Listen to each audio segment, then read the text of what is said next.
Stress is related with various states of being including back torment, weakness to infections, constant weariness, disorder and immune system sickness.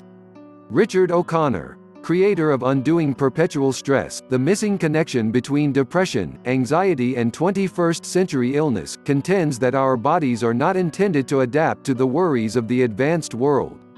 O'Connor ventures to such an extreme as to express that, except for some uncommon conditions like schizophrenia and hyper-wretchedness, most psychological maladjustments is the consequence of stress following up on a defenseless individual, an incredible impact of normal human hopelessness. He notes, in addition, that an unpleasant occasion for the most part triggers the presence of schizophrenia and hyper-misery, conditions that are commonly viewed as organically based. Stress is likewise the fundamental reason for alleged psychosomatic ailments, as indicated by O'Connor. The diseases we have today might be the aftereffect of hereditary demeanor in addition to the results of unpleasant conditions, perhaps going back to adolescence. He battles that 2005-17.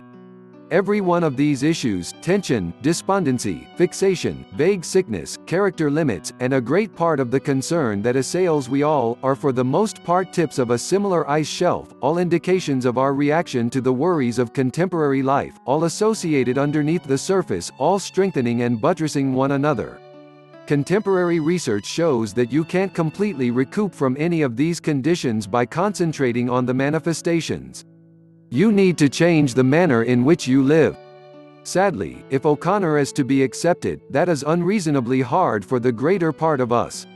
Rather, we go into awful circles where stress is met with business as usual conduct that made us worried in any case. Stress and wretchedness both exacerbate things.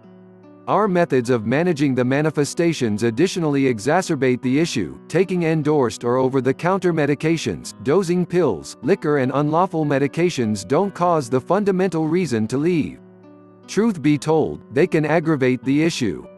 O'Connor, 2005-20, recognizes the segments of the endless loop. The consistent pressure places us into a ceaseless battle or flight mode that can't be killed. We attempt to deny that we are under worry until it is not, at this point, conceivable to overlook the reality. We have normal mental barriers, yet these frequently work through disavowal and mutilation of the real world. We didn't land that position on the grounds that the supervisor was too inept to even think about seeing how great we were, most certainly not. On the off chance that we accuse ourselves, we get sick. On the off chance that we accuse others, we cause erosion at work or at home, and that prompts more pressure. We put some distance between the real world, and we adapt even less well. We may begin seeing ourselves as casualties, and regardless of whether we don't, the unending pressure reaction, O'Connor's term, prompts a dreadful and persistent portion of pressure hormones in our bodies. Also, placing pills into our frameworks isn't an answer.